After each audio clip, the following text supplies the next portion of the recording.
Neat పై కేంద్రం కీలక నిర్ణయం తీసుకుంది. నీట్ ఫలితాల్లో 1563 మంది అభ్యర్థులకు గ్రేస్ మార్కులు తొలగిస్తామని సుప్రీంకోర్టుకు తెలిపింది. వీరికి మళ్లీ పరీక్ష రాసే అవకాశం కల్పిస్తామని చెప్పింది. ఈ ఏడాది జరిగిన నీట్లో 1563 మంది విద్యార్థులకు అదనంగా గ్రేస్ మార్కులు ఇచ్చారు. ఎన్సీఈఆర్టీ పాఠ్య పుస్తకాల్లో మార్పులు, పరీక్షా కేంద్రాల దగ్గర సమయం కోల్పోవడంతో వీటిని కలిపారు. అయితే దీనిపై అభ్యంతరాలు వ్యక్తమవడంతో పాటు నీట్ పరీక్షలో అక్రమాలపై ఆరోపణలు రావడంతో గత వారం కేంద్ర విద్యాశాఖ 4 సభ్యులతో కమిటీ వేసింది. కోల్పోయిన సమయానికి పరిహారంగా గ్రేస్ మార్కులు పొందిన 1563 విద్యార్థులపై ఈ కమిటీ విచారణ జరిపి నివేదిక సమర్పించింది. ఇక నీట్ పై కమిటీ నిర్ణయాలను కేంద్రం సుప్రీంకోర్టుకు తెలిపింది. కోల్పోయిన సమయానికి పరిహారంగా గ్రేస్ మార్కులు పొందిన ఆ 1563 మంది విద్యార్థుల స్కోర్ కార్డులను రద్దు చేయాలని కమిటీ నిర్ణయించిందని చెప్పింది. వారికి మళ్లీ పరీక్ష రాసేందుకు అవకాశం కల్పిస్తామని తెలిపింది. జూన్ 23న పరీక్ష నిర్వహించి ఈ నెల 30వ తేదీలోగా వారి ఫలితాలను ప్రకటిస్తామని చెప్పింది. ఆ తర్వాతే కౌన్సిలింగ్ ఉంటుందని తెలిపింది. ఒకవేళ మళ్లీ పరీక్ష రాయొద్దని అనుకునే వారు గ్రేస్ మార్కులు లేకుండా ఒరిజినల్ మార్కులతో కౌన్సిలింగ్ కు వెళ్లొచ్చన్నారు అధికారులు. నీట్ ప్రశ్నాపత్రం లీకేజ్ ఆరోపణలకు సంబంధించి దాఖలైన పిటిషన్లపై సుప్రీంకోర్టు విచారణ జరిపింది. అయితే వెబ్ కౌన్సిలింగ్ పై స్టే ఇచ్చేందుకు నిరాకరించింది. కౌన్సిలింగ్ యథాతథంగా ఉంటుందని చెప్పింది. ఈ పిటిషన్లపై 2 వారాల్లోగా సమాధానం చెప్పాలని నేషనల్ టెస్టింగ్ ఏజెన్సీకి నోటీసులు జారీ చేసింది. దీనిపై తదుపరి విచారణను జూలై 8వ తేదీకి వాయిదా వేసింది. జూలై 6వ తేదీ నుంచి నీట్ కౌన్సిలింగ్ ప్రారంభం కానుంది. మరోవైపు నీట్ లీకేజ్ పై పిటిషన్ వేసిన విద్యార్థులకు మళ్లీ పరీక్ష రాయడానికి సుప్రీంకోర్టు అవకాశం ఇచ్చిందన్నారు పిటిషనర్లు. కోర్టుకెళ్లిన వారికే కాకుండా మళ్లీ పరీక్ష రాయాలనుకునే వారికి అవకాశం ఇవ్వాలని కోరారు. కోర్టులకు వెళ్లే స్తోమత అందరికీ ఉండదని, అక్కడికి వెళ్లాలన్న ఆలోచన కూడా రాదని చెప్పారు. మరోవైపు నీట్ మీద వచ్చిన ఆరోపణలపై సిట్తో దర్యాప్తు చేయించాలని డిమాండ్ చేస్తున్నారు విద్యార్థులు. Court, we filed PIL regarding this NEET examination. There were various issues which we have raised on behalf of lakhs of students. The main issue was this paper leak and the other malpractices which has been followed by the NTA.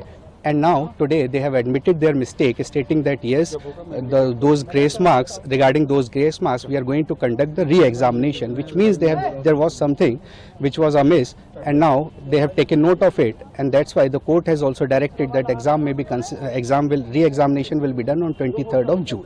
NTA ने खुद माननीय supreme court के सामने माना कि जो उन्होंने grace number दिए थे उससे बच्चों में डिससेटिस्फैक्शन हुआ, बच्चे प्रोटेस्ट पे आए। कहीं ना कहीं उन्होंने माना कि पहले कभी ऐसा नहीं है, पहली बार किया है, तो उन्होंने माना कि इसको हम हटा देते हैं ग्रेस नंबर को। हमारी 7 दिन से ये लड़ाई चल रही थी कि पहली बार आपने कैसे ग्रेस नंबर दे दिए, किस बेसिस पे आपने सोच लिया, बिना किसी को इन्फॉर्म किए, और आपने जब रिजल्ट आया तो बताया नहीं। अब इससे मेरी प्रॉब्लम क्या क्या है, और उन्होंने जज NTA ने ये बोला है और माननीय सुप्रीम कोर्ट ने भी एग्री किया है कि जिन बच्चों को ग्रेस नंबर मिले थे 1563, उन बच्चों का या तो री एग्जाम हो जाए, जो कि इन्होंने डेट दे दी है कि अप्रॉक्सीमेटली 23 जून को, या तो वो बच्चे अपने बिना ग्रेस के जो नंबर हैं उस पे हैप्पी हो जाए, यानी उनका ग्रेस नंबर काट दिया जाएगा। ठीक है, अब री एग्जाम हो उन बच्चों का जो देना चाहते हैं 1563 में से, और जो नहीं चाहते हैं उनका ओरिजिनल स्कोर रहेगा। फिर रैंक पूरी शफल हो, उसके बेसिस पे काउंसलिंग हो। पर इसमें मेरे कुछ पॉइंट्स हैं, 3 पॉइंट्स हैं मेरे। सबसे पहला पॉइंट ये है कि आज NTA 7-8 दिन बाद आके माननीय सुप्रीम कोर्ट के सामने खुद एग्री करता है कि ये ग्रेस वाला जो पूरा हमने जो किया है ये गलत है, इसको हटा देते हैं। कहीं ना कहीं एग्री किया। सवाल ये उठता है, ग्रेस देके क्या उन्होंने खुद बताया था? नहीं बताया था। जब हमने 719 स्कोर पकड़ा, 720 तब बताना। तो क्या NTA और भी ऐसे बहुत चीजें करता है जो हमें पता नहीं चलती? क्या और डिस्पेरेंसीज है जो एक बार हमें अंदर घुस के देखनी चाहिए? ये तो पकड़ा गया 719 720 से, क्या ऐसे और भी मामले हो सकते हैं? तो कहीं ना कहीं ट्रस्ट का इश्यू है। दूसरा बात, उन्हीं बच्चों को ग्रेस मिला था और उन्हीं को री एग्जाम की अपॉर्चुनिटी मिल रही है जो माननीय हाईकोर्ट पहुंचे थे एग्जाम के बाद कि उनका समय का नुकसान हुआ है। बहुत सारा बच्चा माननीय हाईकोर्ट नहीं गया क्योंकि किसी को नहीं पता कि बाद में ग्रेस नंबर मिलते हैं, पहले कभी नहीं हुआ। और 18 साल के बच्चे को नहीं पता है कि मुझे पेपर लिखने के बाद अब हाईकोर्ट जाना होता है। तो मुझे लगता है यहाँ पे राइट टू इक्वालिटी का वायलेशन है। तीसरी बात, पेपर लीक का जो मुद्दा है वो ओपन है, उस पर सुनवाई होती रहेगी। और आज माननीय सुप्रीम कोर्ट में जजेस ने खुद बोला कि मान लेते हैं काउंसलिंग हो गई, मान लेते हैं एडमिशन भी हो गया और तब कुछ प्रूफ होता है, तो we have all the parts. देखो, इससे कुछ इन लोगों ने बस गुमराह करने की कोशिश की है, क्योंकि 3000 रैंक जो मैं एक्सपेक्ट कर रहा था इस बार, मेरे 671 मार्क्स थे, इस बार 14000 है वो रैंक गई है। तो 11000 बच्चों का ये जो डिफरेंस आया है, बच्चे इतना तो पढ़ने ही नहीं लगे।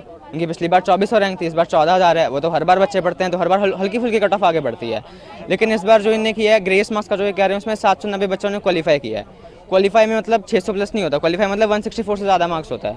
तो 600 प्लस के बच्चे 50 होंगे, तो 50 रैंक कम, अब 14,000 जो रैंक है वो 13,950 हो जाएगी, उससे तो कुछ फ़ायदा ही नहीं होगा ना। इनकी 3,000 है, तो पेपर लीक क्या वो है मेन, इनने ग्रेस से पता नहीं क्यों ये लोग आ गए। पेपर लीक पे सीबीआई इन्वेस्टिगेट करे तो पता लग जाएगा, क्योंकि बिहार में एफआईआर हुई है, गुजरात में भी एफआईआर हुई है, कहीं पर प्रिंसिपल्स भी पकड़े गए हैं जहाँ पे ओएमआर टीचर्स भर रहे थे।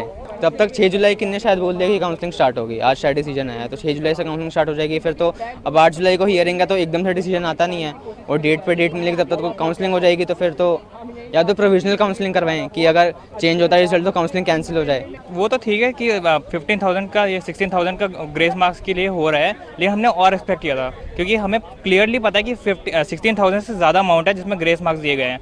एक साल के अंदर इतना इन्फ्लेशन हो ही नहीं सकता। जैसे मेरे मार्क्स आए हैं 670 में मेरी रैंक एक्सपेक्टेड थी पिछले साल के ट्रेंड्स को देख के 3,000 के अराउंड। हमें क्लियरली लग रहा है कि कुछ ना कुछ तो हुआ है, ये 1,500 से ज़्यादा अमाउंट है जिसमें ग्रेस मार्क्स दिए गए हैं। लेकिन अभी तो ये बात की थोड़ा है कि कुछ तो किया अभी तक जो एनटीए ने किया है, अभी हम और एक्सपेक्ट कर रहे हैं कि और भी आगे करेंगे। सुप्रीम कोर्ट से बस यही एक्सपेक्टेशन है, जो करेंगे अच्छा करेंगे, जस्टिस दिलाएंगे हम सबको। जिस दिन एग्जाम था उस दिन बोला कि एक ही जगह पेपर लेट हुआ है, बाकी जगह हमने स्मूथली कंडक्ट किया है, और जिस दिन रिजल्ट आया उसके कुछ दिनों बाद बोल रहा है कि 6 जगह पर पेपर की टाइमिंग गड़बड़ हुई थी। तो बार बार अपनी बात से मतलब वो पलट रहा है, तो इसमें शक पैदा होता है ना क्लियरली। और ग्रेस मार्क्स दिए भी तो आपने उनको पब्लिश क्यों नहीं करा? आपने उनको ब्राउशर में आपने क्यों नहीं लिखा कि हम ग्रेस मार्क्स देंगे अगर टाइम का लॉस होता है? तो इतना सवाल करने के बाद आप आज आके बोलते हो कि हम दोबारा रीटेस्ट देंगे। इससे क्या साबित होता है एनटीए के द्वारा कि एनटीए टेस्टिंग एजेंसी है कि एक स्कैम एजेंसी है जो बच्चों के साथ स्कैम कर रही है। मेरे 650 मार्क्स है, पिछले साल इसी रैंक पे यही रैंक 6 से 7 हज़ार रैंक बन रही थी। इस साल मेरी रैंक 29,000 है। अब 29,000 पे तो मेरे को कोई कॉलेज ही नहीं मिलेगा जहाँ पिछले साल टॉप कॉलेज मिल रहा था। 650 मार्क्स लाने पे भी ऐसा लग रहा है कि मेरे को 400 मार्क्स जैसा फील हो रहा है। समझ में नहीं आ रहा कुछ क्या करूँ मैं। నేట్ నిర్వహణలో ఎలాంటి అవినీతి జరగలేదన్నారు కేంద్ర విద్యాశాఖ మంత్రి ధర్మేంద్ర ప్రధాన్. దాదాపు 1,500 మంది విద్యార్థుల సమస్యలను సుప్రీంకోర్టు పరిగణలోకి తీసుకుందని చెప్పారు. నీట్లో అవకతవకలు చేసిన బాధ్యులపై చర్యలు తీసుకుంటామని తెలిపారు. देखिए, एक तो मैं आपको स्पष्ट करूं, देयर इज नो करप्शन। ये जो एक वातावरण बनाई जा रही है कि बहुत बड़ा एनामुलिश हुई है, नीट के संबंध में पिछले दिनों में नीट में आपकी जानकारी के लिए बताऊं 24 लाख स्टूडेंट्स अपीयर करते हैं। अभी जो मसला जो सुप्रीम कोर्ट के सामने आज भी चल रहा है, सरकार ने अपना पक्ष रखा है उसमें, ये लगभग 1,550 स्टूडेंट की है और एक ग्रेटर क्वेश्चंस कुछ उठाए गए हैं। सरकार उसकी सामना करने के लिए उसको संतुष्टि के साथ बच्चों को उत्तर देने के लिए बहुत प्रामाणिकता के साथ खड़ा है। स्पेसिफिक घटना जो आए हैं उसको सरकार गंभीरता से लिया है। एकेडमिशियंस की कमेटी बनी है, उन्होंने कुछ रिकमेंडेशन किया है, उस हिसाब से सरकार आज कोर्ट के सामने उस पक्ष को रखेगा। और बाकी जो नीडफुल सुप्रीम कोर्ट के आदेश से ही कुछ साल पहले से एनटीए की गठन हुई है। पिछले दिनों में आज एनटीए लगभग 3 बड़े बड़े एग्जामिनेशन कराती है, सक्सेसफुली कराती है, नीट, जेई और सीयूईटी। इतने बड़े देश में जब 13 लैंग्वेज में एग्जामिनेशन होगा, विश्व की कई देशों में एग्जामिनेशन सेंटर होगी, कई प्रकार के स्टूडेंट्स उसमें पार्टिसिपेट करते हैं। जो घटना हमारे सामने आई, निश्चित रूप में दोषियों को उसमें दंड दिया जाएगा, लेकिन मैं विद्यार्थियों को मुख्यतः और अभिभावकों को आश्वस्त నీట్ ఆరోపణలపై కేంద్ర ప్రభుత్వ వైఖరి బాధ్యతారహితంగా ఉందన్నారు కాంగ్రెస్ సీనియర్ నేత గౌరవ్ గొగోయ్. దాదాపు 24 లక్షల మందిని ప్రభావితం చేసే నీట్ స్కామ్ లో సుప్రీంకోర్టు పర్యవేక్షణలో దర్యాప్తు చేయాలని డిమాండ్ చేశారు. అయితే నీట్ ఫలితాలను జూన్ 4న ప్రకటించడం మిస్టరీగా ఉందని ఆరోపించారు.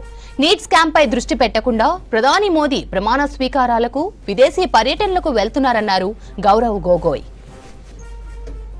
Party believes that the BJP government's attitude towards the ongoing demand for an inquiry into the NEET exam is irresponsible and insensitive. We demand a Supreme Court monitored investigation into this entire scandal which has affected around 24 lakh students. Instead of paying attention to the NEET scam, he is busy attending oath-taking ceremonies and going abroad on foreign trips. Rest assured, the India Alliance will take up the cause of these students because that is our responsibility.